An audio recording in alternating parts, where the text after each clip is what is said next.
इस खोजबीन के दौरान कुछ तथ्य मेरे सामने आए। ओके, आज मैं सबसे पहले जो 2 विषय हैं जो आप सीखेंगे उनके बारे में जानेंगे। एक झलक, हम डीप में नहीं जाएंगे, हाँ उसकी झलक, उसकी थोड़ी सी जानकारी आज की कार्यशाला के माध्यम से मैं दूंगी। तो आज आइए आज की कार्यशाला के विषय में जानते हैं। सबसे पहला विषय है ब्रेन बेस्ड लर्निंग, उसे हम हिंदी में कहेंगे मस्तिष्क आधारित शिक्षा।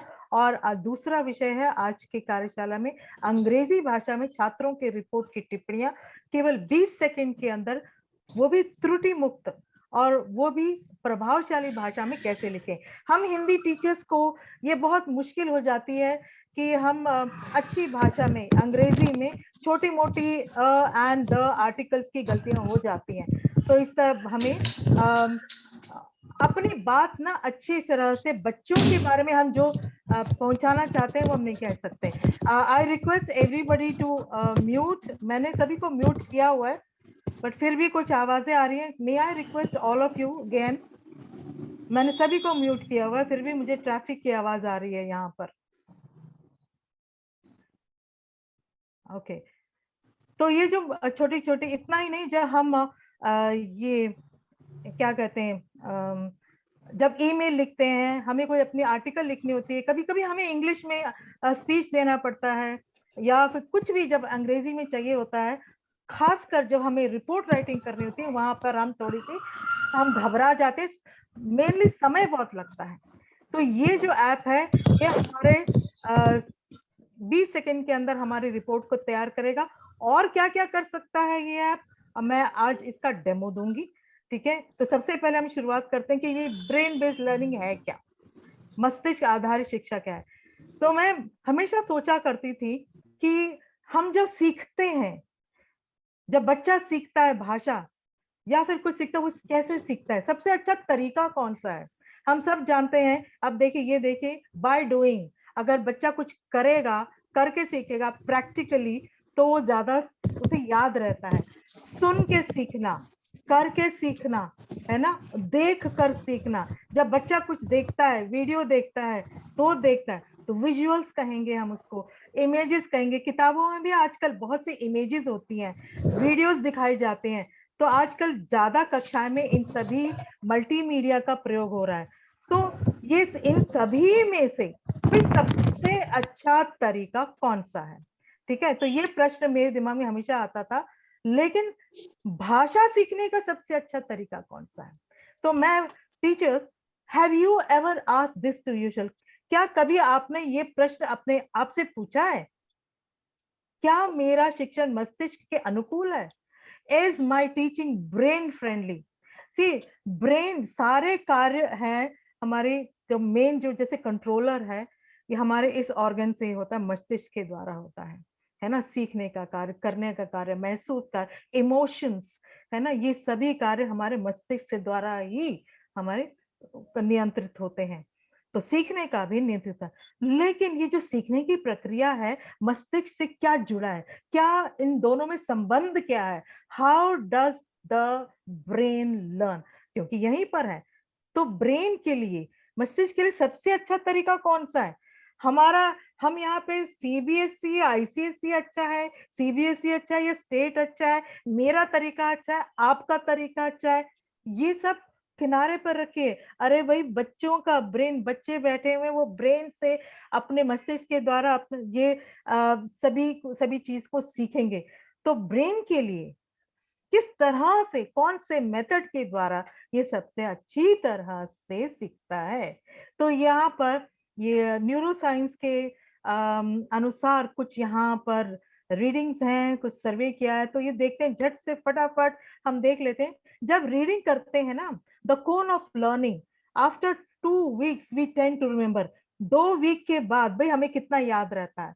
अगर हम 10% हम कुछ चीज पढ़ते हैं, पढ़कर सीखते हैं, तो उसमें सिर्फ हमें 2 वीक के बाद, 2 सप्ताह के बाद दिस हमारे हमें सिर्फ 10% याद रहता है। 2 वीक के बाद अगर हम कुछ सुनते हैं, सुनकर सीखते हैं, तो उसमें 20% हमें याद रहता है। और सीइंग, अगर हम कुछ देख कर सीखते हैं, तो 30% याद रहता है। ओके, तो उसके बाद 50% कैसे याद रहता है? जब हम वॉचिंग अ मूवी, जब हम देख भी रहे हैं, हम सुन भी रहे हैं, और कुछ डेमोन्स्ट्रेट भी हो रहा है, कुछ दिखाया जा रहा है, कुछ सुनाया जा रहा है, ये दोनों के दोनों सेंसेस, देखने वाला senses, auditory senses and visual senses, ये दोनों का जब इस्तेमाल होता है, इनके द्वारा जब कुछ सिखाया जाता है, जब टीचर कुछ सिखाते, तो 50% हमारे दिमाग में याद रहता है। ओके, नेक्स्ट देखते हैं। Namaste, ma'am. So sorry to trouble you right now. Sorry, you have to ask all the questions at the end. Sorry. No, All no, right. there is no question, but I All just right. wanted to ask, are you sharing any PPT or something? Because we Yes. are not. Okay. Thank Thanks. you. मैं तो share कर रही हूँ यहाँ पर. All right. Thank you so much.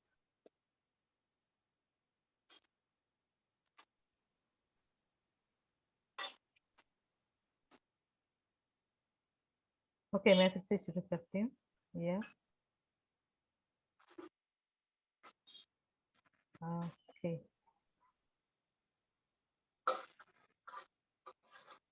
Now I'm sharing, right? Yes, ma'am. अभी Yeah. आ रही है आपकी PPT. अच्छा अच्छा. Okay. Yes, it's visible now. Yeah. Okay, I'll just move fast. मैं तो बहुत सारा कुछ छूट गया. ये वाला मैं यहाँ पर थी. ठीक है.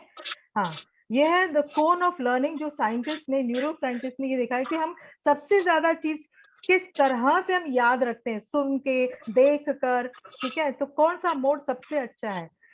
तो यहाँ पर दिया हुआ है, जैसे हम आफ्टर 2 वीक्स हमें क्या कितना याद रहता है? अगर हम कुछ देख कर, यहाँ पे छुप गया, अगर हम कुछ पढ़ रहे हैं तो 2 वीक के बाद हमें सिर्फ 10% याद रहता है. और अगर हम कुछ सुन रहे हैं, सुनकर सीख रहे हैं, पॉडकास्ट, ठीक है, कुछ विजुअल नहीं है, सिर्फ हम पॉडकास्ट, आजकल पॉडकास्ट आया हुआ है, अगर हम कुछ सुन रहे हैं, ओके, टीचर कुछ बता रही है, टेक्स्ट में पढ़ रही है सिर्फ, और उसमें कोई विजुअल नहीं है, कुछ नहीं है, पढ़ती जा रही है, बोलती जा रही है, तो वो लेक्चर मेथड, उसको कहते हैं लेक्चर मेथड. उसको अपनी किताब से पढ़ रही है और समझा रही है, इसको कहते हैं हियरिंग. सिर्फ एक सेंस इन्वॉल्व है, सुनना. आप बच्चे सिर्फ सुन रहे हैं तो सिर्फ 20% याद रहता है, और 2 वीक के बाद, 2 वीक के बाद सिर्फ 20% याद रहता है. और उसके बाद 30% जो देख कर, अगर बच्चा कुछ देख रहा है वीडियो के माध्यम से, तो उसे 30% याद रहता है. और 50% कैसे? जब वो देखता भी है, सुनता भी है, तो वैसे 50%.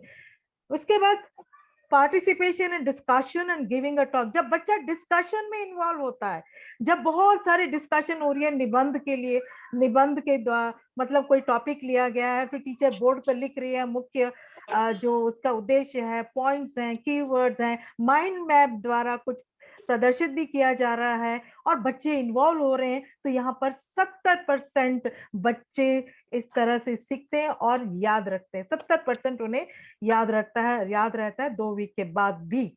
और अब आखिरी देखिए, 90% ऑफ व्हाट वी डू वो याद रहता है. मतलब जब ड्रामेटिक प्रेजेंटेशन, यानी कि रोल प्ले जब करते हैं बच्चे, सिमुलेटिंग द रियल एक्सपीरियंस, जब उनके खुद एक्सपीरियंस करते हैं, आपने कोई नाटक करवाया और वो खुद कैरेक्टर को प्ले कर रहे हैं, डायलॉग बोल रहे हैं, तब. अब जैसे साइंस के जो भी प्रैक्टिकल्स होते हैं वो करके देखते हैं, तो किसी तरह जब वो बच्चे करते हैं तो वह सबसे ज्यादा बच्चों को याद आता है, करके देखना, करके सीखना.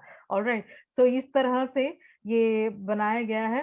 तो हम इसमें से ये समझना चाहेंगे कि जितना सेंसेस इन्वॉल्व है, देखना, विजुअल्स, सुनना, बोलना, करना, हाथों को, ये सभी जब जितने सेंसेस इस्तेमाल होंगे, यूज होंगे सीखने के लिए, उतनी लर्निंग जो है उतनी ज्यादा अच्छी होगी, वो याद रहेगा.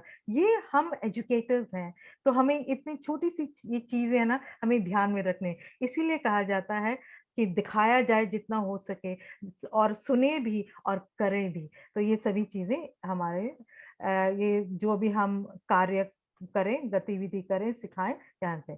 अब आते हैं इसको थोड़ा सा समझते हैं, मस्तिष्क पर आधारित ये शिक्षा है क्या चीज. बहुत ही संक्षिप्त बताऊंगी कि मस्तिष्क, that is teaching the way students really learn. क्योंकि जिस तरह से बच्चे का दिमाग, जो ये ऑर्गन है, ये जो मशीन है, ये एक मशीन है, अगर हम उसके अनुसार काम ना करें तो उसका रिजल्ट अच्छा नहीं होगा. हर एक चीज मशीन, या मोबाइल हो, या टीवी हो, मिक्सी हो, अपना अगर उसके उसके कुछ रूल होते हैं हर एक मशीन के सीखने के, अगर हम उन उस रूल्स को फॉलो ना करें तो वो खराब, उतना उसका परफॉर्मेंस नहीं होगा, है ना। तो ये भी एक मशीन है, तो किस तरह से बढ़िया परफॉर्मेंस कैसे देगा हमें, ये यही जो साइंस है, इसके पीछे का जो साइंस है, इसके पीछे जो सिद्धांत है, वही है ब्रेन बेस्ड लर्निंग।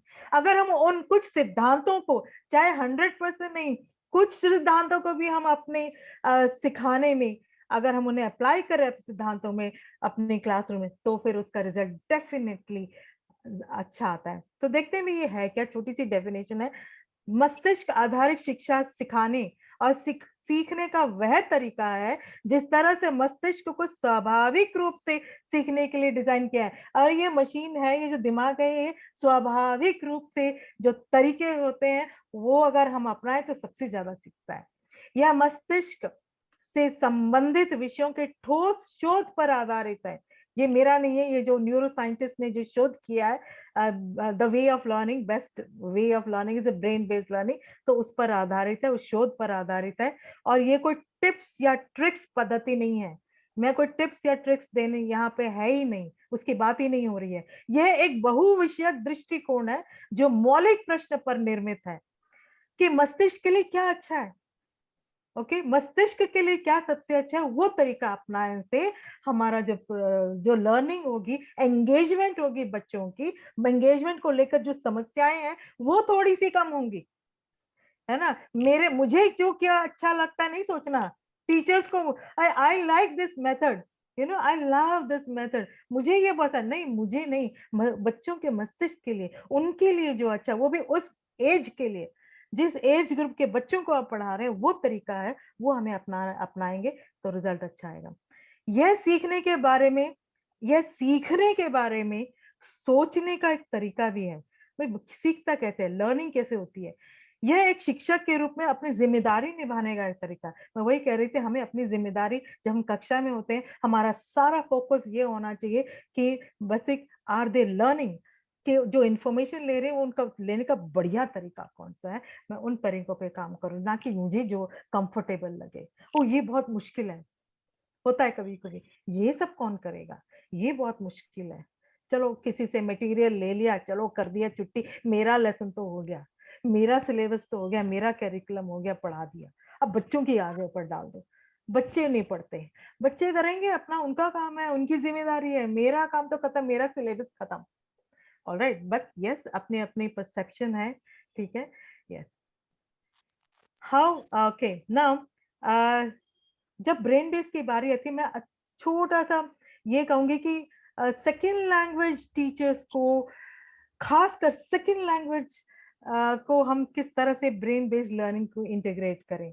हम, क्योंकि हम सब सेकेंड लैंग्वेज टीचर्स हैं, तो वहाँ हम, हमारा ब्रेन किस तरह से हम काम करता है, कैसे सीखता है, तो वो हम थोड़ी से पॉइंट जानेंगे। अगर ब्रेन बेस्ड लर्निंग आ गया तो क्या बेनिफिट है, why should we learn brain based, why should I know about all this thing, मेरे पास समय नहीं है।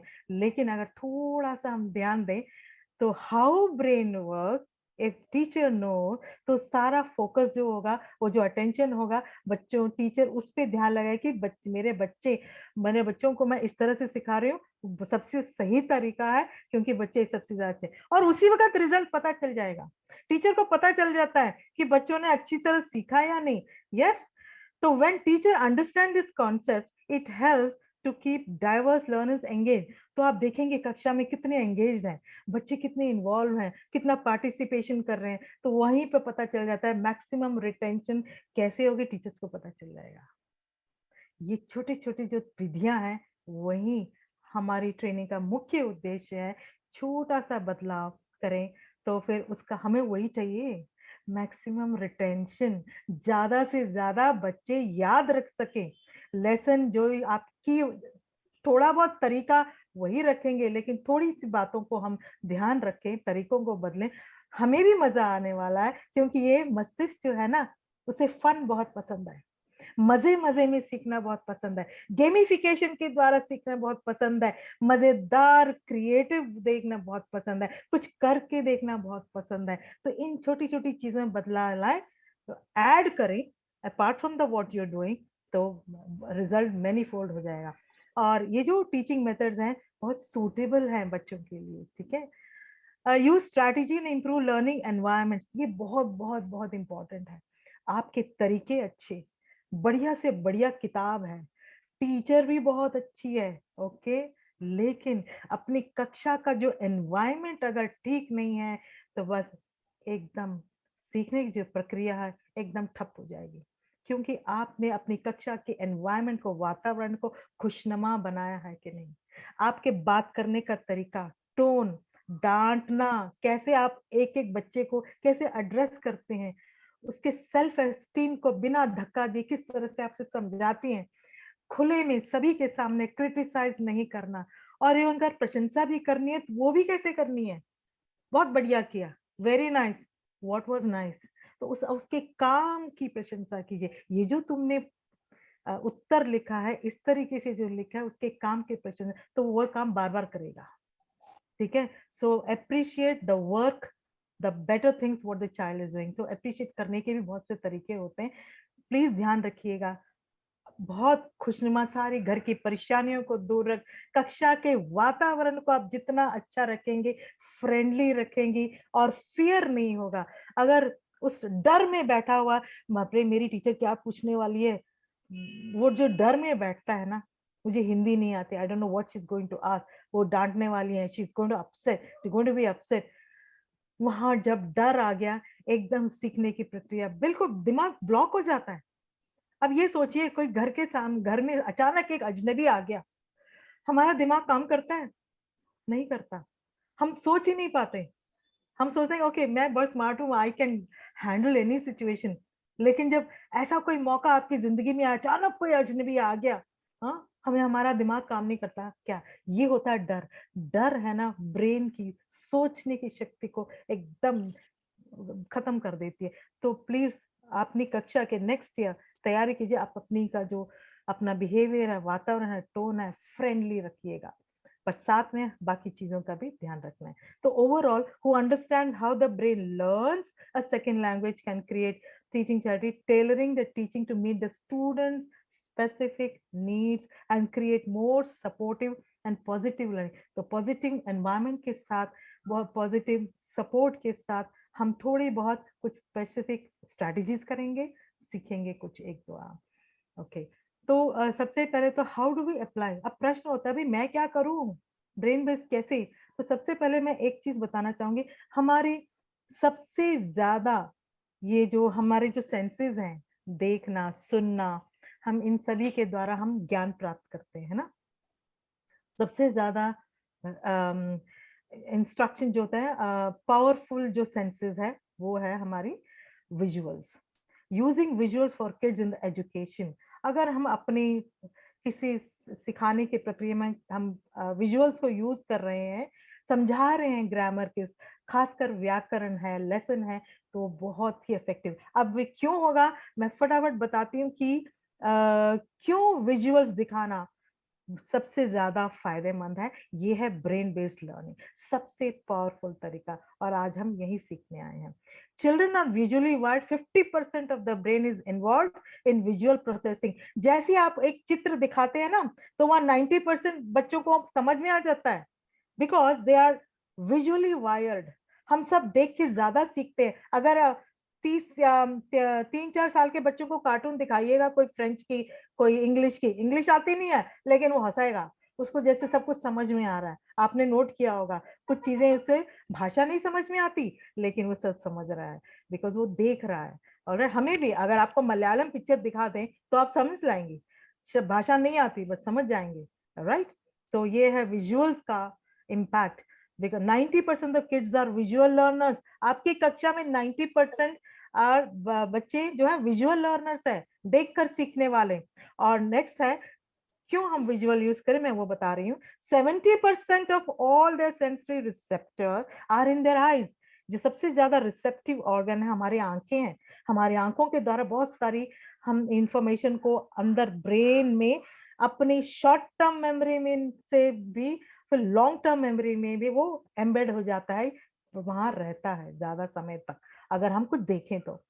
और 1/10 ऑफ अ सेकेंड में पिक्चर पे समझ जाता है, 1 सेकेंड में समझ जाता है भी क्या हो रहा है। मैं अभी बताती हूँ उदाहरण, ठीक है। Students improve learning by up to 400%. Hence, it is crucial to enhance the instruction. तो क्या होता है, स्टूडेंट्स की जो लर्निंग एबिलिटी है वो 400% ज्यादा हो जाती है। आप जो भी इंस्ट्रक्शन विजुअल्स को यूज करके कर रहे हैं, कुछ विजुअल्स, कुछ वीडियोस यूज करके, कुछ ज्यादा इमेजेस यूज करके कर रहे हैं, तो वहां पे 400%। तो आप बेझिझक वीडियोस दिखाइए और इमेजेस ऐड कीजिए, माइंड मैप ऐड कीजिए, फ्लैश कार्ड यूज कीजिए, कोई और तरीका यूज जहाँ पे बच्चे जो हाथों से खेलें और महसूस करें कुछ गेम्स के द्वारा, आपके सिखाने के बाद, मेन चीज कॉन्सेप्ट के बाद। तो उसकी जो उसको हम कहते हैं, कुछ और चीजें, सिद्धांतों को मैं आगे डिस्कस करती जाऊंगी, किस तरह से ये रिसाइकल होते रहता है अलग अलग तरीकों के माध्यम से। Now, color visuals increase willingness to read by 80%। अगर आप कुछ कलरफुल यूज कर रही हैं, ओके, तो फिर 80% ज्यादा समझ में आता है, कॉम्प्रिहेंशन इंक्रीज हो जाता है। और 90% when using pictures with text, अगर आपके टेक्स्ट बुक में पिक्चर्स हैं, खासकर आजकल तो हर एक पब्लिकेशंस में आप देखिएगा, खासकर छोटे बच्चों की 5वीं 6वीं 7वीं कक्षा तक के ये जो ग्रामर के जो कॉन्सेप्ट होते हैं उनके साथ इमेजेस तो जरूर होते हैं और पाठ्य पुस्तक में। इसीलिए छोटे बच्चों की किताबें देखिएगा, कहानी की किताबें कितनी रंगीन लुभावनी होती है ना। यही है रीजन, कारण यही है कि उन्हें अच्छा लगता है और याद रहता है। और पिक्चर्स भी, हम बच्चे जब मूवीज देखते हैं, पिक्चर देखते हैं, हमें ज्यादा याद रहते हैं, सालों साल, 20 साल हमें पिक्चर याद रहते हैं। ठीक है। अब सबसे बड़ा पावरफुल ये है क्यों हम एनिमेशन विजुअल्स इस्तेमाल करें। Last but not the least, kids follow directions with visual 323% better than instruction just with text. अगर आप सिर्फ टेक्स्ट इस्तेमाल करें अपने पावर पॉइंट में, अगर आप अपने पावर पॉइंट में सिर्फ टेक्स्ट को का इस्तेमाल ज्यादा किया है कंपेयर टू इमेजेस और ये, तो थोड़ा से कम समझ में आता है, उनकी इन्वॉल्वमेंट कम होती है। लेकिन अगर आप इमेजेस और एनिमेशंस के द्वारा समझा रहे हैं, तो विजुअल्स के द्वारा समझाएं, तो 323% बेटर। ये देखिए आप, 323%। ये सारा साइंस है, लॉजिक है। What I am trying to say, there is a logic behind, there is a neuro science. इसको आप देखिएगा, आप इसकी खुद खोजबीन कीजिएगा गूगल में, what neuroscience has to say about brain based learning, visuals को क्यों यूज करना चाहिए, आपको ये मिल जाएगा। ठीक है, आपको एक ठोस रीजन मिल जाएगा कि मैं क्यों करूं, है ना। आपको मेहनत करनी पड़ेगी, लेकिन थोड़ा बहुत करना पड़ेगा, लेकिन क्यों का आपको मिल जाएगा ना, तो आप जरूर करेंगे, मैं ये काम क्यों करूं। ठीक है, प्लीज म्यूट योरसेल्फ, प्रीति के या क्रांति। ओके, नेक्स्ट ना, ये थोड़ी सी और रीजंस हैं to improve attention and all. Brain, इसमें से एक पॉइंट मैं आप चाहती हूँ कि याद रखें, brain processes visual 60,000 times faster. अरे के म्यूट करके रखो ना आप उसको। ये के कौन है? मैंने सभी को म्यूट किया हुआ है, आई जस्ट डोंट नो। एक मिनट, हाँ मैं देख लूं। हाँ, अब देखिए मेरे को के को ढूंढने में समय लगेगा। This is I'm done. Yeah. I request all of you again to mute because this is definitely breaking the flow and I get disturbed. Please, आप अपने गलती से हो जाती है, लेकिन आप चेक कीजिएगा।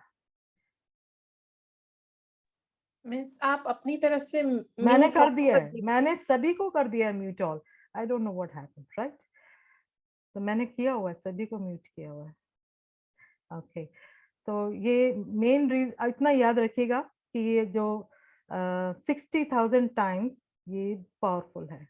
ओके, ये जब पावर पॉइंट को मैं रोकती हूँ तो मुझे फिर से शुरू करना पड़ता है।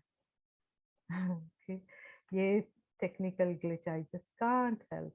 ओके, तो अब बेझिझक आप अपनी कक्षा में स्पेशली छोटे बच्चों को यूज कर रही हैं, तो आप फिर से पढ़िए, गूगल कीजिए what is brain based learning, और बेझिझक और अपनी तरफ से जो कोशिश कर सकते हैं करिएगा। ओके, और अब कोई पूछे, ठीक है, तो इसका जवाब आपके पास होना चाहिए, राइट? ओके, तो मैं एक छोटा सा उदाहरण देती हूँ इसका। कुछ आपने शायद चंद्रिका माथुर जी का नाम सुना होगा। उन्होंने एक अलग मेथड स्वर और व्यंजन सिखाने का एक नया तरीका उन्होंने निकाला है, जिसमें कुछ अक्षरों को सभी अक्षरों को 7 समूह में बांटा है। ठीक है, ठीक है, तो वो हम उसमें हम नहीं जा रहे आज। तो उन्होंने अपनी किताब में ये जो तरीका जो अपनाया है वो ब्रेन बेस्ड लर्निंग है, इसलिए मैं आज वो उदाहरण दिखा रही हूँ। जब हम न सिखाते हैं, न सिखा दिया, ठीक है, तो पहले समूह में न, क, ल, म 4 व्यंजन और आ और ई ये 2 स्वर लिए हैं। हर समूह में 4 व्यंजन है और 2 स्वर है, और उन 4 व्यंजनों को सिखाने के लिए और मात्राओं को सिखाने के लिए हमें शायद 1 महीना लगेगा। तो अब ये देखिए उन्होंने कितने अच्छे ढंग से ये अक्षरों को इंट्रोड्यूस किया। वो हमारा तरीका था अ आ इ, ठीक है, पुराना, वो ठीक है, वो भी अच्छा, ओल्ड इज गोल्ड। लेकिन ये देखिए इस तरीके पे भी जरा सा ध्यान दीजिए, क्योंकि ये ब्रेन बेस्ड लर्निंग है। जब हम अक्षर को सिखाते हैं, न सिखाया, न के साथ हर कविता के साथ एक कविता भी है, छोटी सी 2 लाइनों की, और इसमें न से खूब सारे शब्द भी हैं। न से नाना नानी प्यारे, रहते हैं वे नदी किनारे, रोज नाव में सैर कराते, नीली नदी के पार ले जाते। आप देख रही हैं कुछ स्टोरीज हैं, कुछ छोटा सा एक कॉन्सेप्ट इंट्रोड्यूस किया है न के द्वारा, नाना नानी, नदी, नाव, नीली नदी। और ठीक है, तो इसमें न से जुड़े कुछ 4-5 शब्द हो गए और एक कॉन्सेप्ट है। इसके द्वारा अब बातचीत कर सकते हैं, करना ही चाहिए, बट दिस इज हाउ, इसको कहते हैं कॉन्सेप्चुअलाइजेशन, संदर्भीकरण। आपने न को इंट्रोड्यूस किया, लेकिन इसको आप किस कॉन्सेप्ट में यूज करें। न पढ़ा दिए, क्या होता है न? अब छोटे बच्चे के लिए, हाँ, 6 साल के बच्चे के लिए न क्या है? इट इज जस्ट एन, उसे कोई अर्थ नहीं है उसके लिए। आप उस पॉइंट ऑफ व्यू से सोचिए क्या है ना। लेकिन जब आप उससे जोड़ते हैं नाना नानी को, उससे जोड़ते हैं नदी से, उसको जोड़ते हैं नाव से और के कहानी से, जिसको कहते हैं कॉन्टेक्चुअलाइजेशन, तब ब्रेन को ज्यादा याद रहता है ना। क्योंकि हम कहते हैं कहानी कैसे याद रहती है, 2 मित्र थे, 2 मित्र, ऐसा था, वो वैसा था, फिर एक बार ऐसे हुआ, फिर वो ऐसा हुआ, इट इज अ सीक्वेंस। तो ये कॉन्टेक्चुअल जो होता है, कहानियां इसलिए याद रहती है क्योंकि ब्रेन कॉन्टेक्स्ट चाहता है, अर्थ चाहता है, हर एक के पीछे अर्थ चाहता है। अगर उसे अर्थ नहीं मिला तो वो भूल जाता है। अगर कोई ऐसा चेहरा, कोई अजीब देखा, ब्रेन याद नहीं रखेगा। कोई अजीब सा नाम जो हमने मिलने नहीं वाले, हमें मालूम है, हमें उसकी आवश्यकता नहीं, ब्रेन डिस्कार्ड्स इट। ब्रेन का ये रूल है, if it can not understand, it will just forget it. It will discard that information. It will just discard it, forget it. हाँ, शॉर्ट टर्म मेमोरी में थोड़ा रहता है, लेकिन शॉर्ट टर्म मेमोरी से जाने के लिए हमें बहुत प्रैक्टिस करनी पड़ती है, इसलिए बार बार पढ़ाना पड़ता है प्रैक्टिस के द्वारा। लेकिन ये साइंस क्या कहता है, कॉन्टेक्स्ट क्रिएट कीजिए और इस तरह से पढ़ाई। कविता की कविता हो गई, कहानी की कहानी, बातचीत की बात। तो ये है वाचन कौशल को सुधारने का एक माध्यम है। बातचीत कीजिए। आपके नाना नानी हैं, कहाँ रहते हैं, आप कभी नाव में बैठे हो, कभी नदी देखी है, तो बच्चे अपने हिसाब से वो उत्तर देंगे, नदी देखी है, नहीं देखी है। मतलब क्या है, आपको एक माध्यम मिलता है बातचीत करने का, उनको उनसे। अब यही तो सबसे बड़ा अंतर है मातृभाषा सीखने का और सेकंड लैंग्वेज सीखने का। मातृभाषा कैसे सीखे, आप सब मदर्स हैं ना, आप सब माए हैं, आपके बच्चों ने कैसे सीखा? आपने क्या रूल्स और रेगुलेशन सिखाए हैं? नहीं, अपने आप सीखा है उन्होंने। आप उनसे बातें करते रहे, घर के लोग खूब बात करते हैं, लेकिन बच्चे अपने आप ही सीखता है। हम नहीं रूल्स सिखाते हैं जैसे सेकंड लैंग्वेज में सिखाते हैं। तो मातृभाषा सिखाने का और सेकंड लैंग्वेज सिखाने का, जो हम कक्षा में सीखता है बच्चा, वो उसके लिए फॉरेन लैंग्वेज हो गया। अहिंदी भाषी बच्चा, एक बंगाली बच्चा, एक तेलुगु बच्चा, एक हिंदी बच्चा, वो कोई दूसरी भाषा सीख रहा है, ठीक है, वो उसके लिए फॉरेन लैंग्वेज हो गई।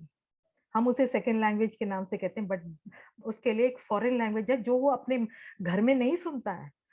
अहिंदी भाषी में की मैं बात करूं, वो नहीं सुनता है, ही इज नॉट एक्सपोज्ड।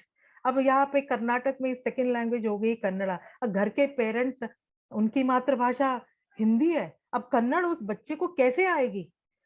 क्योंकि ना पेरेंट्स बात करते हैं, ना वो खुद बात कर पाता है, ना अपने दोस्तों से बात करता है, कहाँ से मिलेगा उसे एक्सपोजर, कहाँ से आएगी कन्नड़?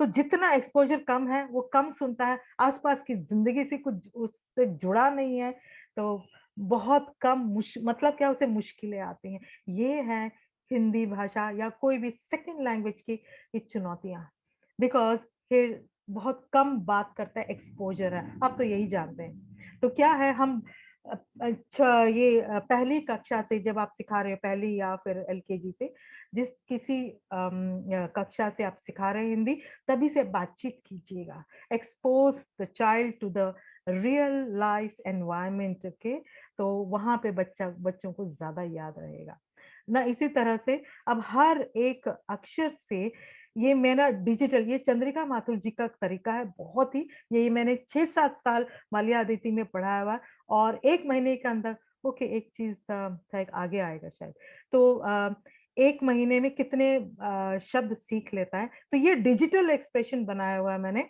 ये क है, सॉरी, या ये है क, क से, अभी और दूसरी लाइन है क से कौवा कौवी ए, ये ऊपर चला गया है, 1 मिनट, ये ऊपर चला गया है। क से कौवा कौवी एक, कुत्ते जी जब दौड़े आएंगे, काव काव करते फुर हो जाएंगे। तो कौवा कौवी ना यहाँ पर आए, यहाँ पे कूड़े के ढेर, क से कूड़ा, क से कौवा, काव काव करते आए, तो यहाँ पे हम आवाज डाल सकते हैं, मैंने आवाज नहीं डाली, तो यहाँ पे कुड़, तभी कुत्ता आया, कुत्ता भौंकने लगा और कुत्ते ये कौवे उड़ गए। तो यहाँ पे एक कहानी बनी है, क से कौवे, 2 लाइनों की कविता, और फिर कुछ शब्द, इस तरह से हर एक लेटर से चंद्रिका माथुर जी ने इस तरह से अक्षरों को इंट्रोड्यूस किया है, which is brain based learning. तो यहाँ से ल, अब लट्टू है, यहाँ पे मैंने ज्यादा टीचर नहीं किया, जस्ट ये शुरू होने से पहले, कार्यशाला शुरू होने से पहले मैं इस पे काम कर रही थी। तो लट्टू, अब बच्चों ने लट्टू नहीं देखा, आज के बच्चे कहाँ लट्टू देखते हैं, तो यहाँ पे मैंने असली में लट्टू दिखा दी किस तरह से है। तो यहाँ पर पूरे को यहाँ पे और भी यहाँ पे जोड़ सकते हैं, जैसे मैंने, तो इस तरह से किया, विच इज अमेजिंग। मैं ये कहना चाह रही हूँ, अब आप ब्रेन बेस्ड लर्निंग का कुछ आप समझ पा रहे हैं, कॉन्टेक्चुअलाइजेशन, जोड़ना, जिंदगी से रियल एक्सपीरियंस करना, इससे ज्यादा सीख पा रहे हैं। और 1 महीने में ये कुछ अक्षर भी सीख जाते हैं, 20 अक्षर, 20 शब्द और वाक्य लिखना भी सीख जाते हैं। ओके, ये एक्सक्यूज मी, थोड़ा सा मुझे फिर से शेयर करना पड़ेगा, ये रुक जाता है, आई कांट, ओके।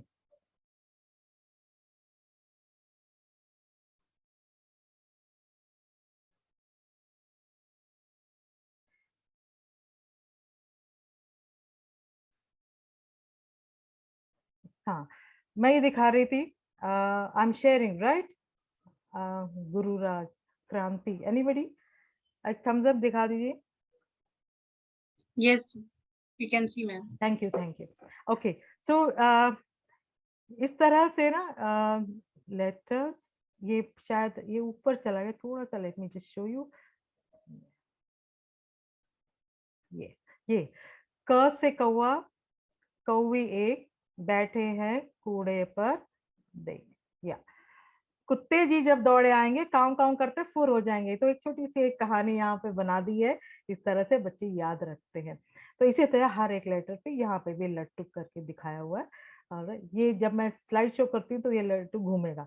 तो यहाँ पर कुछ शब्द जो फ्लैश कार्ड के माध्यम से दिखाए, इसको कहते हैं रिसाइकलिंग द इंफॉर्मेशन।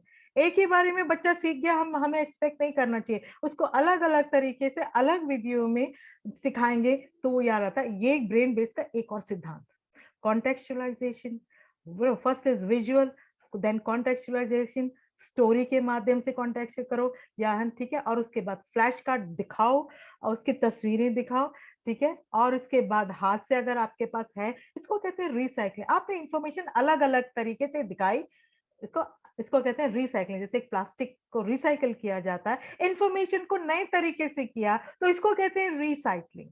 ओके, तो हम जो कर रहे हैं, आप कर रहे हैं, तो it is brain based learning. Alright, just pat your back if you are doing it already, amazing. और अगर नहीं कर रहे हैं तो इस तरह से थोड़ी चीजें अब डालेंगे तो उसका रिजल्ट देखिए। तो इस तरह से फिर फ्लैश कार्ड है, ये सभी फ्लैश कार्ड भी से। तो ये सारे शब्द ये जो दिखाए हैं ना, ये एक पहले समूह के से बने हुए सब शब्द हैं। अब देखिए, ये है नेक्स्ट जो स्लाइड है, एक समूह से इतने 15 शब्द और 5 वाक्य बनते हैं। एक महीने में लीला का कान, लीला लाल लाल माला लाई, कमला माला लाई।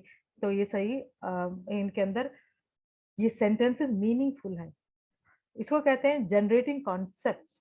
हाँ, and what is this concept and making connection. अब वो कनेक्ट कर पा रहा है, जो नाव देखी, कान, लीला का कान, किस कान, क्या लीला का कान, मेरा कान, तेरा कान। तो इस तरह से दिख रहा है। लीला माला, माला शब्द बन रहा है, किसकी माला, कैसी माला, नीली माला लाई। तो देर ऑल्सो लर्निंग हिंदी।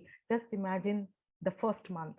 ओके, तो सीखना, लिखना भी सीख जाते हैं, बोलना भी बहुत कुछ सीख जाते हैं। तो ये महीने, इनफैक्ट हमने बहुत सारे डिस्प्ले करके ऐसे चित्र बनाते हैं बच्चे, फिर वो डिस्प्ले किया जाता है कक्षा में, तो सामने दिखाई देता है ये बच्चों को आता है। और पढ़ना भी सीख जाते हैं, ये पढ़ेंगे फ्लैश कार्ड के द्वारा, जिस तरह से भी पाठ्य पुस्तक के द्वारा भी पढ़ते हैं। तो ये है brain based learning. Now next we come to the एक और लेवल पे जाते हैं जो मैं सिखाना चाहती हूँ आज के। वर्बल जो है, आपको, आप अच्छी तरह से जानते हैं कि इमेजेस में बहुत पावर है। जब आप इमेजेस दिखाते हैं, बच्चों को याद रहता है। I don't have to explain. चलिए नेक्स्ट लेवल पे जाते हैं भाई। इमेजेस के बाद एक और चीज होती है, हिलते डुलते जीवंत। जब हम जीवन से कैरेक्टर्स को जब बच्चे देखते हैं, तो उसका जो नतीजा होता है वो और ही पावरफुल होता है, राइट। तो रिसाइकलिंग द लर्निंग, ये तो ये मैंने फ्लैश कार्ड से दिखाए। ये मैं जल्दी कर रही हूँ, बच्चों को जब दिखाएंगे तो हम स्लो। ये क्या है, इस तरह से नदी, बहती हुई नदी दिखाएंगे, definitely they can remember it more. तो ये मैं पहले का दिखा रही हूँ। मैम चारू मैम, मैं Yeah. थोड़ा सा डिस्टर्ब करना चाहूंगा आपको यहाँ पर। मैं Yes, सुनील yes. देवी बोल रहा हूँ। Yes yes. हाँ मैम, बहुत ही बेहतरीन कार्य चल रहा है। मैं बाधा नहीं डालना चाह रहा था, लेकिन कुछ इन्फॉर्मेशन है जिसकी वजह से मुझे थोड़ा सा आपको रोकना पड़ रहा है। ओके, कहिएगा सर। हाँ, 3-4 ग्रुप में मैसेज पे मैसेज आ रहा है कि हम ज्वाइन नहीं कर पा रहे हैं। हाँ हाँ हाँ। तो हमने यही बोला है कि ठीक है, आप लोगों की जो कुछ भी किया जा सकता है करेंगे, हम लोग इसके लिए हाँ, लगे हुए हैं। अच्छा अच्छा। और दूसरी बात, जो लोग ग्रुप में ऑलरेडी जुड़ चुके हैं, या 100 लोग का आप देखिए पार्टिसिपेंट की लिस्ट में 100 लोग नजर आ रहे हैं। हाँ, नजर आ रहे हैं। वहाँ 99 नहीं हो रहा है। तो अच्छा। ये आपका जो इतना बढ़िया प्रशिक्षण है और बताने का जो ढंग है, वो हाँ, बहुत ही अनोखा और बहुत ही प्यारा है, जो हम सभी अध्यापकों के लिए काफी उपयोगी रहेगा। तो उसी से संबंधित एक हम अनाउंसमेंट करना चाह रहे हैं कि अच्छा हम यहाँ पर एक गूगल फॉर्म डाल रहे हैं। अच्छा। और गूगल फॉर्म में जैसे आप उसको फिल करेंगे, तो आपको सर्टिफिकेट तो मिलेगा ही, साथ ही एक और आपको ऑप्शन मिल रहा है वहाँ पर। ऑप्शन यहाँ पर ये मिल रहा है कि यदि आप चाहते हो कि इस तरह की आपके पास खजाना है, 1-2 नहीं है, 1-2 घंटे का कार्यक्रम नहीं है। आप देखिए लगभग 50 मिनट हो गए, लेकिन आप अभी 2 टॉपिक भी नहीं कवर पाई, अभी तीसरा तो संभव ही नहीं है टच करने का। तो हम लोग इसको एक पेड वेबिनार के रूप में रखना चाह रहे हैं। तो जो लोग यहाँ इंटरेस्टेड हैं, उसी फॉर्म के अंदर मेंशन रहेगा, जस्ट आप उसको क्लिक करके ऑटोमेटिक ग्रुप ज्वाइन कर सकते हैं और पेमेंट कर सकते हैं। और अधिक जानकारी के लिए ग्रुप में भी इसको डाला जाएगा, या मेरे पर्सनल नंबर पर या चारुमती मैम के पर्सनल नंबर पर आप कांटेक्ट कर सकते हैं। तो जस्ट मैं इतने के लिए ही आपको रोक रहा था यहाँ पर, और फिर आप कंटिन्यू कर सकते हैं मैम। Yes, thank you. ये बहुत जरूरी इंफॉर्मेशन है। कभी कभी मैं फ्लो में ना ये कुछ चीजें, इंपॉर्टेंट चीजें भूल जाती हूँ। और thank you so much. Okay, आगे बढ़ते हैं। Development of verbal expression. तो क्या है, अब मैं इमेजेस की बात कर रही हूँ। आप इमेजेस तो है ही, क्योंकि कहा जाता है कि पिक्चर स्पीक्स 1000 वर्ड्स। तो बच्चे पिक्चर देख के समझ जाते हैं। तो अब ये देखिए, पिक्चर के आगे भी एक कुछ और है, पावरफुल चीज है, वो है एनिमेशन। ये है एनिमेशन के उदाहरण, ठीक है। तो अब ये है एनिमेशन। अगर किसी 6 साल के बच्चे को आप पूछिएगा तो वो कब बताएगा, गिटार गर्ल, अच्छा इंग्लिश में बताए, अब हिंदी, अगर हिंदी में बताए तो बहुत बढ़िया बात है, ठीक है, बजा रही है, आदमी भाग रहा है, हाँ, कुत्ता, आदमी भाग रहा है, या फिर कहेगा कि कुत्ता आदमी के पीछे भाग रहा है, डिपेंडिंग ऑन द एबिलिटी, और क्या कर रहा है, सो क्या कर रहा है। तो ये छोटी छोटी जो एक्सप्रेशन, ये एनिमेशन है, इनके द्वारा हम आज सीखेंगे कि ग्रामर कैसे पढ़ा सकते हैं। आप अपने जो पावर पॉइंट प्रेजेंटेशन है, जो कहानियां हैं, उनमें हम कैसे ऐड कर सकते हैं, इंटीग्रेट कर सकते हैं, खासकर जो ग्रामर है, हमारी जो संज्ञा, तीसरी चौथी कक्षा से संज्ञा, सर्वनाम, विशेषण सब शुरू हो जाते हैं। अब देखिए, अगर आपने सिर्फ ये, मैं आज आपको क्रिया का एक उदाहरण देती हूँ और एक कारक का, ठीक है, तो किस तरह से हम इन सभी को किस तरह से, तो ये सब क्रियाएं हैं, राइट, ये सब क्रियाएं हैं, काम हो रहा है, ठीक है, आप अपने तरीके से समझाइए, है ना। तो लेकिन कुछ एनिमेशन जो क्रियाएं हैं अगर आप दिखाएंगे तो उसका जो इफेक्ट होगा डेफिनेटली वो याद रहेगा, क्योंकि बच्चों को कार्टून बहुत पसंद है ना, पसंद है ना, तो दे विल लव इट। कोई है जो शैतानी करेगा? I don't think so. कोई शैतानी करेगा बच्चा, या वो प्रोजेक्ट पर देखेगा स्क्रीन पर? तो अब घबराइएगा, आप देखे अरे बेचारू मैडम तो पता नहीं क्या दिखा रही है, मुझे तो नहीं आता। अच्छा, आप में से जिसको कॉपी पेस्ट करना आता है ये सब कर पाएगा, आपने अपने लेसन को एक नेक्स्ट लेवल पर ले जा सकता है, ठीक है। तो आ, एक और भी बहुत से उदाहरण, इन सभी क्रियाओं को लेकर हम कॉन्सेप्ट में अपने पावर पॉइंट में डाल सकते हैं। अब हमारा कॉन्सेप्चुअलाइजेशन अगले बढ़ते हैं। अब इन चीजों को हम सभी को किस तरह प्रस्तुत करें, ये हो गई क्रियाएं। अब इन सभी क्रियाओं को कैसे हम भाषा कौशल सुधारने के लिए, वाचन कौशल सुधारने के लिए, पठन कौशल, क्रिया, विशेषण, कारक, फ्लैश कार्ड, जानवरों के नाम, फल और सब्जियां सिखाने के लिए, इन आदि इन सभी को सिखाने के लिए, लेसन भी, कहानियां भी सिखाने के लिए हम यूज कर सकते हैं, ठीक है। इसका तो अब धीरे धीरे जब एक बार आ जाएगा कि भाई मैं कैसे इनको ऐड करूं अपने लेसन में, आप सीखती जाएंगे। तो ये है खा रहे हैं, और घबराइएगा नहीं, ये बहुत ही टेक्निकल है। तो जो मैंने बताया है, ये किस वेबसाइट में मिलते हैं, कैसे इनको अपने लेसन में, अपने कॉन्सेप्ट में के द्वारा हम पढ़ाएं, तो ये सभी तो मैं जरूर बताऊंगी, ठीक है। तो यही तो, अब बहुत सिंपल है, कोई रॉकेट साइंस नहीं है, हमने बहुत कुछ सीख लिया है कोविड के दौरान, तो ये तो बहुत ही आसान है। अब ये देखिए, खा रहे क्रिया हमने बता दी है, ठीक है। इसके बारे में वाचन कौशल, मतलब कि बातचीत करना बहुत जरूरी है। हर कक्षा में 5 मिनट आप डिसाइड कर लीजिएगा कि एक दृश्य मैं दिखाऊंगी और उसके बारे में मैं बातचीत करूंगी, ये रूल होना चाहिए, 5 मिनट। अब इसके फायदा क्या होगा, आप जान पाएंगी कि बच्चे थोड़ा थोड़ा हिंदी बोलना शुरू करेंगे। सी एक्सपोजर, ब्रेन बेस्ड, मातृभाषा, ये याद रखिएगा, ये एक रूल है, बना लेना भी, 5 मिनट में हिंदी में बात करूंगी, ठीक है। और इसके द्वारा क्या होगा, आप जान पाएंगे कि बच्चों के बारे में आपका जो संबंध होगा, your relationship with children will be so good, क्योंकि आप सुन रहे हैं उनको और आप भी बात कर रहे हैं, वो भी बात कर रहे हैं, कैसे, इनके माध्यम से। तो आप कैसे अच्छे अच्छे दृश्य बनाएंगे। देखिए सोनल, आज तो मेरा मनपसंद टिफिन है सैंडविच, तुम क्या लाई हो, और फिर उसके बाद आप किस तरह बातचीत शुरू कर। अब मैंने ये 2 क्रिया इसलिए क्योंकि खा रहे हैं, देर ऑलरेडी फेमिलियर। आप क्या क्या खाते हैं, आपको क्या पसंद है, उससे रिलेटेड क्रियाएं, ठीक है। और वो क्या खा रहा है, सेब खा रहा है, आपको कौन सा फल पसंद है। तो इस तरह से क्रियाओं से रिलेटेड अगर आप दृश्य बता रहे हैं, तो क्रियाओं जो आपने जो बताई है, खा रहे हैं, भाग रहा है, बजा रहा है, what ever you have introduce, उनको आप दृश्य में डालिएगा। So this is a recycling, going to the next level, ठीक है। तो इससे रिलेटेड, अब भाग रहा है, he knows, the child knows, भाग रहा है, तो जो भी आपने इंट्रोड्यूस किया है, तो उसको एक और दृश्य में डालेंगे।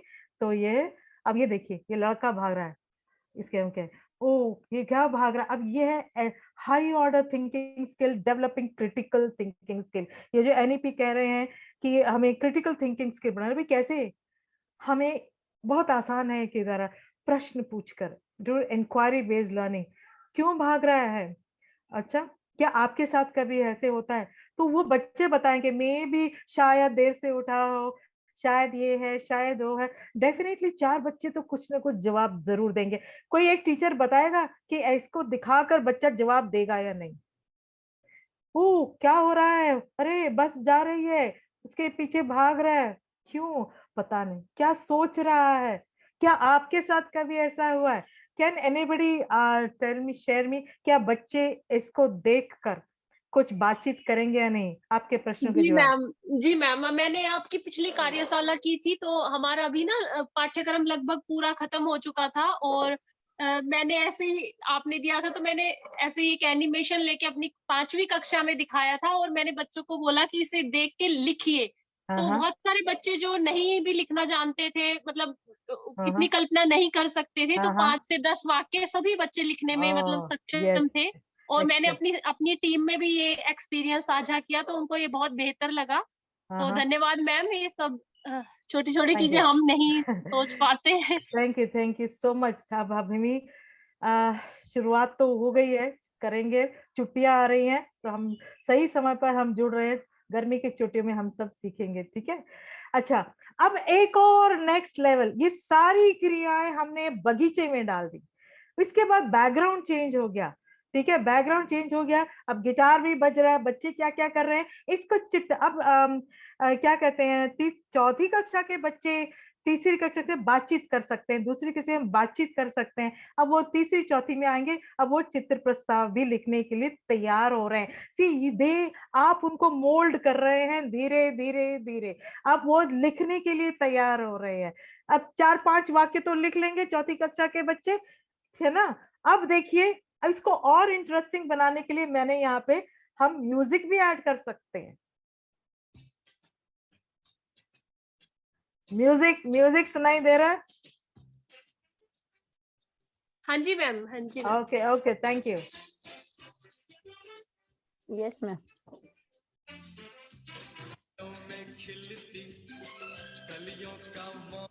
अब बताइए कक्षा का वातावरण कैसे होगा?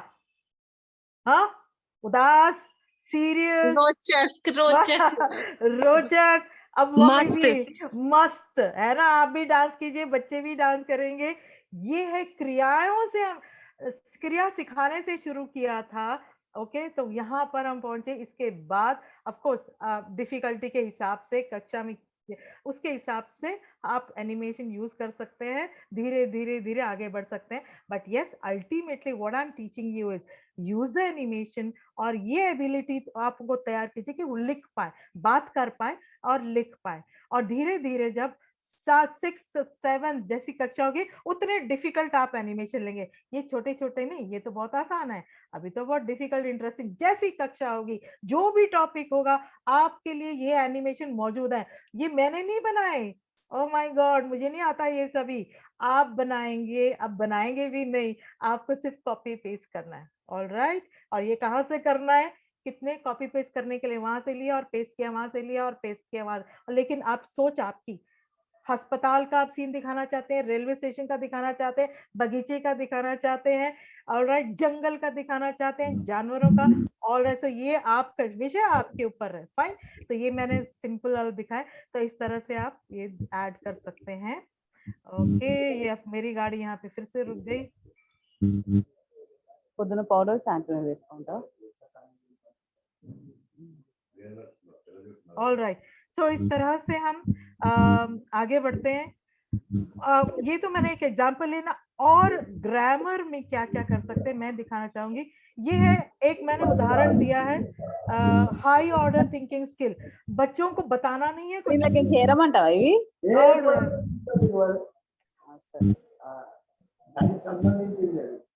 Please mute yourself. Okay,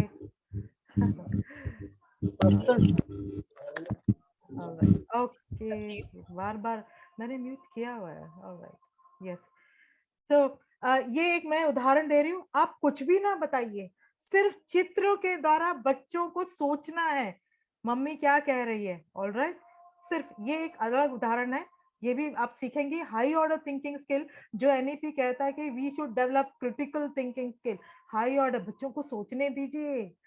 that's why brain loves challenges, brain को बहुत पसंद है, ठीक है, ब्रेन को बहुत पसंद है कुछ सोचने का, देंगे ना, दे लव इट, और हाथ खड़ा करेंगे, आई अंडरस्टूड मैम, ऑलराइट, जो बच्चे समझ जाएंगे क्या कह रही है। हाँ, अगर आई don't have time, otherwise I would have asked you क्या कहना चाह रहे हैं, क्या हो क्या रहा है इस चित्र के मन। अब सीरियस थोड़ा सा हम लेते हैं, एक तो एग्जाम्पल हाई स्कूल के लिए, ठीक है। ये देखिए, पानी बचाएं, वृक्षारोपण, क्या कभी आपको क्या हो रहा है, क्या आपके साथ ऐसा कभी हुआ है? तो डिपेंडिंग ऑन द क्लासेस, अब मैं ये कहना चाहती हूँ सीरियस टॉपिक्स ले सकते हैं। अब आपने कभी ये एक और उदाहरण है कि जानवर अगर पढ़ाते हैं तो हम इस तरह से हिलते डुलते जीवन से दिखाएंगे तो उसका प्रभाव है एक अलग ही होगा। और इसके साथ सेम मैंने आवाज भी डाल दी है, हर एक जानवर की आप आवाज यहाँ पर डाल सकते हैं। तो आप ये बताएंगे कि हर जानवर रहता कैसा है, सॉरी कहाँ पर रहता है, और वो भी दिखा सकते हैं क्या खाता है, गन्ने वगैरह यहाँ तो जानवर, और उसके बाद उसकी आवाज कैसे होती है, तो ये सब डाला जा सकता है। सिंपल इमेजेस के बजाय अगर ये दिखाएं तो ज्यादा मजा है ना। ओके, तो वो चल भी रहा है। ओके, ये एक वीडियो है या ओके, अब देखिए कितना मजेदार ये वीडियो भी है, हम वीडियो डाल सकते हैं पीछे, और जो भी जानवर है किस तरह से जंगल के माहौल में सब रहते हैं, ओके, वो हम यहाँ पे डालते हैं। मैंने सिर्फ इसका और इसके साथ जंगल का जो वातावरण है उसकी जो आवाज है यहाँ पर मैं शेयर करना चाहूंगी। ओके,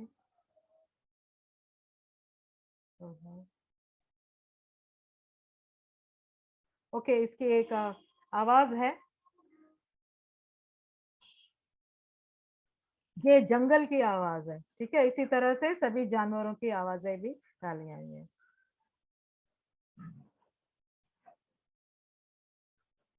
अब ये ऊंट, मैंने कभी ऊंट की आवाज नहीं सुनी थी, ये ऊंट को हम चला सकते हैं, ये पावर पॉइंट पे ऑप्शन है। और ये जो भी किया है किसी ऐप की जरूरत नहीं है, कोई ऐप आपको खरीदना नहीं है, सॉफ्टवेयर नहीं खरीदना है, ये आपके लैपटॉप में आपके कंप्यूटर सिस्टम में मौजूद है ये सारे, सिर्फ आपको ऑप्शन क्लिक करना है, वो ऊंट चलने लगेगा। ऑलराइट, थोड़ी सी ऑप्शन से सीखने में कैसे चलाना है। तो ये है ऊंट की आवाज, कभी सुनी ऊंट की आवाज ऐसी होती है। ओके, तो मरुस्थल वो कहाँ रहते हैं, तो मरुस्थल में मैंने ऊंट को डाल दिया, ऊंट की इमेज, और वो उसको चला। अब है कारक, एक और मैं ग्रामर का उदाहरण देना चाहूंगी। कारक, sorry to interrupt you ma'am, आप ये लिंक बताएंगे अभी ये कौन सी ऐप है या क्या है? जरूर जरूर बताऊंगी, जरूर, उसी के लिए तो हम बैठे हैं, अभी नहीं, please. Okay, I have to do the next, definitely. Okay, या अभी देखो, गाड़ी स्टेशन से निकल रही है, से, ये से जो है इसका प्रयोग अलग अलग स्थिति में किस तरह से उसका प्रयोग होता है, बच्चे अच्छे से समझेंगे क्योंकि मैंने यूज किया है। तो यह है से, जब बच्चा किसी से डर जाता है, जब कोई किसी से डर जाता है तब से का प्रयोग होता है। बच्चा अपने पिताजी से डर गया। अब यहाँ पे क्या हो रहा है, पेड़ से पत्ते गिर रहे हैं, इट्स सो ऑब्वियस थिंग, बच्चों के दिमाग में बैठ जाता है यहाँ से आएगा। ये सोचिए कि जिनको हिंदी नहीं आती है उनके लिए ये से का प्रयोग कितना मुश्किल होता है समझना, कहाँ आता है, क्यों, डिफरेंट यूजेस।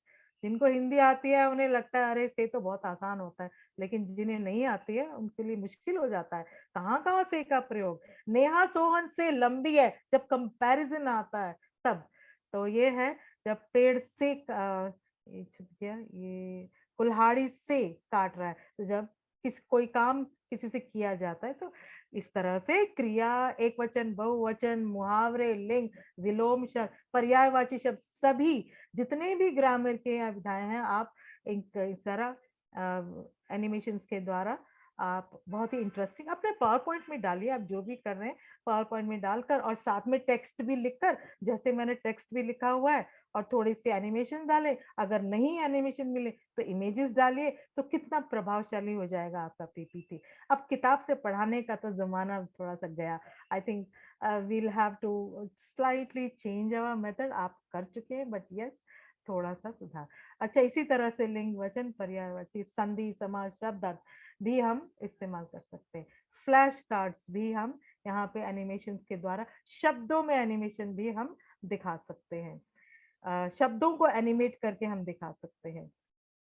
तो अभी नेक्स्ट हम चलते हैं, ये कारक दिखा दे, इसी तरह से फ्लैश कार्ड्स भी हम दिखा सकते हैं। ठीक है। ये देखिए, अगर आप रिवाइज करवा रही हैं लिंग वचन क्विज, अब क्विज से डेफिनेटली बहुत सारे एप्स हैं, तो ये सबसे आसान तरीका है। फ्लैश कार्ड बनाइए, अमीर दिखाया, बच्चे जवाब देंगे, ये आ गया। फिर नेक्स्ट दिखाया नरम, बच्चों बताओ नरम का क्या है, उसके बाद कठोर। तो इस तरह से बच्चों से पूछकर पावर पॉइंट में बड़ी आसानी से ढेरों रिवीजन या जस्ट क्विज या just for fun you can create flash cards in PowerPoint. Okay, कठिन शब्दों के अर्थ अब ये है कि सिर्फ पिक्चर के माध्यम से बताएंगे, ठीक है, कि क्या हो रहा है, पहचाना। सॉरी, अब ये कौन से दो विलोम शब्द हैं, बच्चों को सोचना है थोड़ा सा भी, what are the opposite words you find here. Okay, ऐसे ये है रात, ये दिन, तो कभी सिर्फ इमेजेस के द्वारा इस तरह, तो इस तरह से सभी आप रिवाइज कर सकते हैं। ये क्या उनसे दो ऑपोजिट वर्ड्स बने, लंबा छोटा। हाँ, लंबा छोटा। तो इस तरह से सी एनिमेशंस की मैं यूजेस बता रही हूँ, किस तरह से आप अलग अलग रूप में आप उन्हें रिविजन्स एंड क्विज ये सब करवा सकते हैं। शब्द अर्थ, तो ये हमें रिसाइक्लिंग, रिप्रोड्यूसिंग, रिवीजन जो आप कहते हैं, तो हमें ये करते हैं हम, है ना। इस तरह से थोड़ा सा अलग तरीके से करें तो हम आगे बढ़ते हैं आज के दूसरे विषय में। ये है हमारा AI। तो मैंने एनिमेशंस की एक झलक दिखाई है सिर्फ, तो इससे लेसन्स के द्वारा लेसन भी कैसे किए जा सकते हैं, ठीक है। तो वो हम आगे डेफिनेटली ट्रेनिंग में एक दिन मैं लूंगी उस विषय को भी, ठीक है। आज हमारा जो दूसरा विषय है उसको हम लेते हैं, that is AI, that is कृत्रिम बुद्धिमत्ता कहते हैं हम उसे, कृत्रिम बुद्धि। आप सभी सुन चुके हैं, बहुत सुन चुके हैं AI एप्स वगैरह, तो हम आज जुड़े हैं सीखने के लिए कि किस तरह से हम रिपोर्ट राइटिंग हम 20 सेकंड के अंदर हम कैसे लिखें, ठीक है। तो हमें इसके लिए आप मैं ये दिखाना चाहती हूँ कि कौन सा हम ऐप यूज कर रहे हैं इसके लिए हमें एक ऐप की जरूरत पड़ेगी, AI ऐप, ठीक है। ये बहुत सारे ऐप्स हैं, कंटेंट राइटिंग एप्स कहते हैं हम उन्हें। कंटेंट जो आप लिखते हैं उसके लिए अनेकों ऐप्स आए हुए हैं आजकल तो, लेकिन टीचर्स के लिए मुझे कुछ ऐप्स मिले हैं, उसमें से मैं आज एक दिखा रही हूँ आपको। क्विलबॉट भी है, उसके द्वारा आप आर्टिकल लिख सकते हैं, ठीक है। copy.ai भी है, और बैकग्राउंड रिमूवर है, वो सब बाद में काम आएंगे। आर्ट जनरेट कर सकते हैं, टेक्स्ट लिखा और आर्ट जनरेट होता है, I hope you all know it. और मैजिक इरेजर, अगर आपके इमेज के अब एक इमेज है हाथी, या हाथी के पास कुछ और शेर भी है, आप नहीं चाहते कि वो शेर वहां पे हो, तो उसे मिटाया जा सकता है। तो इस तरह से तो हम आगे बढ़ते हैं। चैट जीपीटी जो हम सीखने वाले हैं, चैट जीपीटी का जो उपयोग है, ये एक AI जैसे ह्यूमन लाइक टेक्स्ट है। अब ये काम कैसे करता है, आप जो भी प्रश्न पूछेंगे तो वो कॉन्वर्जेशन के माध्यम से आपसे जैसे प्रोड्यूस करेगा। आप जो भी पूछेंगे वो आपको आपके सामने दिखा देगा, प्रस्तुत करेगा। तो वो कैसे, मैं उसका डेमो के माध्यम से आपको दिखाऊंगी। इसके बहुत से फायदे हैं, ये जो ऐप है जो भी, अब वैसे हम गूगल सर्च के द्वारा हमें जो भी इंफॉर्मेशन चाहिए हम गूगल सर्च में देखते हैं ना, तो यहाँ पे क्या होता है, गूगल सर्च में जब हम समझ लीजिए मुझे पोल्यूशन के बारे में, ताजमहल के बारे में चाहिए जानकारी, तो ताजमहल का 10 वेबसाइट आ जाते हैं। अब मैं सारे वेबसाइट देखूं, उसमें से मुझे जो पसंद है, जो मुझे रेलेवेंट लगता है, जो चाहिए, वो सभी काट छांट के फिर मैं डॉक्यूमेंट में डालती हूँ, फिर मैं ये सब समय लगता है। लेकिन इसमें क्या है, चैट जीपीटी में ताजमहल, आपने इंफॉर्मेशन अबाउट ताजमहल, ये एक ही झट विद इन 20 सेकेंड ये आपको ताजमहल के बारे में पूरी इंफॉर्मेशन देगा। ऐसे कोई भी ऐसे है, कोविड के मतलब क्या, मोबाइल के एडवांटेजेस और डिसएडवांटेजेस के जो भी आप पूछेंगे तो गूगल में ढूंढना पड़ता है, यहाँ पे सीधा का सीधा इंफॉर्मेशन आ जाता है। जैसे कि आप you know ChatGPT, can you tell me this, okay, so lesson plan बना सकते हैं, you can ask questions, help compose your email. अगर आप बीमार हैं, सिक लीव देना चाहते हैं, तो आपका ईमेल आपके सामने होगा, सिर्फ 2-3 अक्षर आप दे दीजिए, पूरा का पूरा ईमेल आपके सामने आएगा, to the principal and to your sincerely तक। ओके, समय मिलेगा तो मैं जरूर दिखाऊंगी। लेकिन MCQ क्वेश्चन भी आपके लेसन को देगा, ठीक है। कॉम्प्रिहेंशन पैसेज तैयार करेगा आपके लिए, कॉम्प्रिहेंशन पैसेज की से रिलेटेड प्रश्न भी देगा, MCQ क्वेश्चंस भी देता है, ठीक है।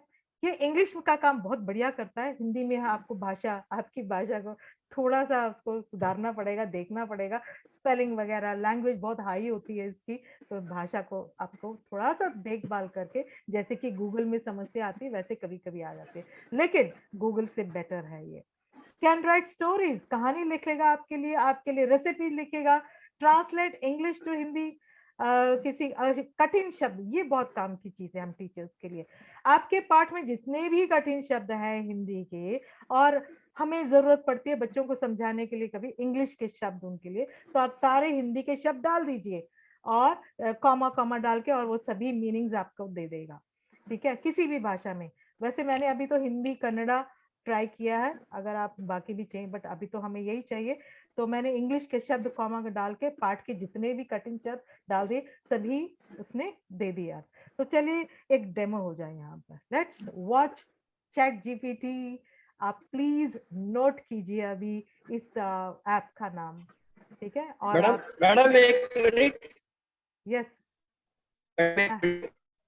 चैट जीपीटी कुछ 1 महीने पहले ही आ चुका है और बहुत ही बढ़िया चल रहा है, लेकिन अभी चैट जीपीटी में थोड़ी प्रॉब्लम है, उतनी जल्दी से एक्सेस नहीं हो रहा है, क्योंकि मैंने भी कई बार ट्राई किया। मैंने जितनी बार अभी भी ट्राई चैट किया जीपीटी है, का कोई अल्टरनेट हो, है ना, चैट जीपीटी 3 है, क्विलबॉट है, ठीक है।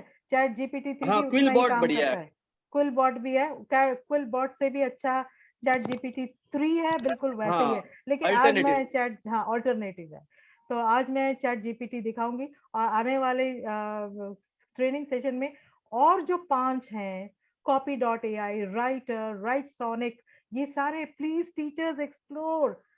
हम 15 साल, 15 क्या, 5-6 साल पहले भी नहीं था हाँ बिल्कुल हमारे, बिल्कुल मैडम, नहीं आपका था। कहना कहिए मैडम। आप, यू आपका are all lucky, you are मेरे, अब तो मैं, I am out of the school, मैं ये सब यूज नहीं करती, लेकिन 2 साल पहले मैंने क्विलबॉट्स का जब मैंने यूज करना शुरू किया, बहुत अच्छा लगा। copy.ai था, चैट जीपीटी नहीं था, तो ये राइटर बहुत बढ़िया वेबसाइट है, राइटर है, राइटर बहुत हाँ अच्छा है, राइटर बहुत बढ़िया लेकिन ये वेबसाइट है। सब पेड है, बेसिक आप ट्राई कर सकते हैं, क्विलबॉट इज फ्री, आप लिख राइटर फ्री है लीजिएगा, मैडम, राइटर, हाँ, फ्री है। बेसिक इज फ्री, आप कर सकते हैं, ठीक है। एडवांस थोड़ा सा, प्रो जो है वो थोड़ा पे में, लेकिन आप रिपोर्ट लिख सकते हैं, ठीक है। आज मैं सिर्फ आपको चैट जीपीटी दिखाऊंगी, उसके लिए हमें मैम गूगल उससे पहले एक आपसे निवेदन है कि आप स्लाइड 29 एक बार और दिखा देंगे, उसमें काफी सारे नाम है, if we can note it down. So much.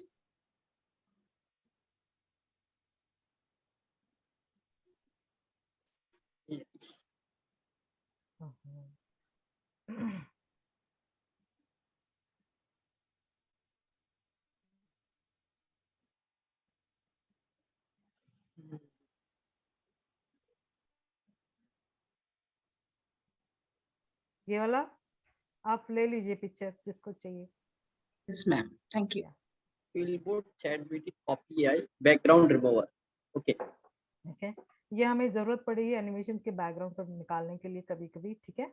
अच्छी कोई इंटरेस्टिंग सी डालनी हो तो हमें चाहिए होता है। ये सारे एआई हैं, मैं ये कहना चाहती हूँ, कहीं ना कहीं हमारे लिए होगा, हम we have to be little more tech savvy, तो कहते हैं ना, हमें थोड़ा सा तो करना पड़ेगा। आगे के 5 साल आगे की सोचिए, हमारे बच्चे कहाँ से कहाँ पहुंचेंगे, तो हमें थोड़ी सी तो तैयारी करनी पड़ेगी ना आगे बढ़ते। फाइन, ओके, मैं I stop sharing my thing, और मुझे जाना है गूगल, मैं फटाफट आपको गूगल ले चलती हूँ और देखिएगा।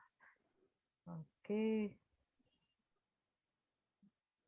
बस इसमें ज्यादा समय नहीं लगेगा हमारा, ये आखिरी है, it won't take much time, I will just share the screen. Yes, okay, now सबसे पहले हमें जाना होगा गूगल। गूगल में आपको टाइप करना होगा, अब देखिए मैं स्क्रीन शेयर कर रही हूँ, राइट, गूगल में हूँ यहाँ पर। ओके, ना हमें टाइप करना है चैट, सॉरी चैट, ये देखिए आ गया, ये देखिए 3 भी है और ये भी है, तो ये चैट जीपीटी 4 भी है, लेकिन प्लीज ट्राई कीजिएगा, चैट जीपीटी से शुरुआत कीजिए, क्योंकि ये सबसे सिंपल है और मैं आपको दिखा भी रही हूँ। तो ये देखिए, सबसे पहले आएगा इंट्रोड्यूसिंग चैट जीपीटी। आप देख पा रहे हैं सभी? Let me just make sure that I am sharing right.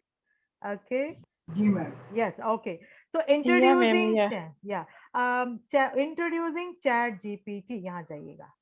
Okay, तो ये वाला जो पर्पल सा बड़ा सुंदर सा इंटरफेस नजर आए, ये आपको स्क्रीन मिलना चाहिए। ये बिल्कुल सही वाला इंटरफेस है, ठीक है। इसमें आपको साइन इन करना पड़ता है। साइन इन मतलब साइन इन विद गूगल। तो साइन इन विद गूगल करने के बाद, या फिर यहाँ पे सीधा ट्राई, उसके बाद ट्राई चैट जीपीटी, यहाँ पे आइएगा, इस पे क्लिक कीजिए। तो देखिए, मेरा पहले ही साइन अप हुआ पड़ा है, तो आपको साइन अप करना पड़ेगा। मेरा ये लॉगिन करना है, ठीक है। तो आप लॉगिन कीजिएगा। ये देखिए, कंटिन्यू विद गूगल। एक बार जब आप साइन अप कर लेंगे विद गूगल, तो इस तरह से आप आगे बढ़ेंगे। बस इतना ही है, साइन इन विद गूगल, याद रखिएगा। तो यहाँ पे आपको ये चीजें आ जाएंगी। ये एग्जाम्पल कैपेबिलिटी में मैं बता चुकी हूँ भी क्या क्या कैपेबल है। तो ये आपको कर्सर ऑटोमेटिकली यहाँ पे आपको दिखाई देगा। ये हमारी जगह है, यहाँ पे हम टाइप करेंगे भाई चैट जीपीटी जी आप क्या हमें क्या करना है। यहाँ पे हम इंस्ट्रक्शन देंगे। तो मुझे चाहिए रिपोर्ट तैयार करनी है। Alright, all ready to see the magic? Okay, so सबसे पहले आप देखिएगा, इंस्ट्रक्शन बिल्कुल सही दीजिएगा। what you want chat gpt to give you. All right, right, I want chat gpt to write a report about student है, चलिए Raju, write report on Raju, about, okay, about Raju भाई चैट जीपीटी को नहीं मालूम राजू कैसा है, तो hyphen ना राजू इज, थोड़े से हमको कीवर्ड देने पड़ेंगे। हार्ड वर्किंग है बच्चा, हार्ड वर्किंग, कॉमा। नेक्स्ट है हमारा राजू ही इज इतना ही काफी है। कीवर्ड इज फ्लुएंट और गुड इन हिंदी, ठीक है, is good in Hindi. Simple भाषा में लिखिए गुड इन हिंदी। और इसमें अच्छा क्या चीज है, गुड हैंडराइटिंग, इसकी हैंडराइटिंग अच्छी है, लेकिन इसके स्पेलिंग अच्छे नहीं है। स्पेलिंग नॉट गुड, मैंने इतना ही लिखा है, पूरा सेंटेंस भी नहीं लिखा। Spelling not good. और ये बातें बहुत करता है, very talkative, talks in the class, talks in class. Okay, ये मैंने कुछ बातें लिख दी। Does well in the test, थोड़ा बहुत अच्छा कर लेता है। प्रिपेयर्स वेल फॉर टेस्ट, अच्छा टेस्ट के लिए प्रिपेयर करके आता है। चलिए, ये मैंने अब कैसे लिख देगा। All ready to see the magic, enter दबाना है। इसके बाद यहाँ पे एक आपको एरोप्लेन सा ये दिखाई दे रहा है, ये भी कर सकते हैं। यू कैन प्रेस दिस और एंटर ऑन योर कीबोर्ड। ये देखिए, राइट रिपोर्ट अबाउट, ये देखिए इसने शुरू कर दिया। This report is about Raju, a student in the XYZ। Okay, ये दिया है इसने। Academic performance, Raju is hardworking student and shows good performance in his academic. He is particularly good in Hindi and his handwriting is also neat and presentable. However, Raju struggles with spelling, which is an area where he could improve. Despite his struggles with spelling, Raju always prepares well for his test and assignment. Okay, ये हो गया conclusion. Overall Raju is hard working. तो हमें इतना बड़ा नहीं चाहिए, तो हमारी इंस्ट्रक्शन थोड़ी गलत थी। तो क्या करना है, right in few lines, right, और ठीक है समराइज कर देंगे। समराइज दे तो समराइज, आपका जो लेसन है, कोई आर्टिकल है, वो भी समराइज करता है। समराइज दिस रिपोर्ट, या फिर कॉपी पेस्ट कर सकते हैं। देखते हैं क्या करता है। हमें बहुत, the report provides an overview of Raju student. Okay, अब इसमें मुझे ये स्कूल का लेसन ये नहीं चाहिए, हम निकाल सकते हैं। इसके Raju is hardworking and performs well in Hindi and handwriting. However, he struggles with spelling and talks in class. Despite these challenges, he prepares well. तो हम क्या करेंगे, इतनी से कॉपी करके जो भी आपको चाहिए, right click, select everything, copy, और अपना जो एक डॉक्यूमेंट को आप मिनिमाइज करके रखिएगा, उस डॉक्यूमेंट में कॉपी कीजिएगा ना, ठीक है। इसको हम ये में मुझे पसंद नहीं आया, I want ChatGPT to write it little better, ठीक है, रीजनरेट। तो एक और अच्छी तरीके से दूसरी भाषा में लिख के देगा।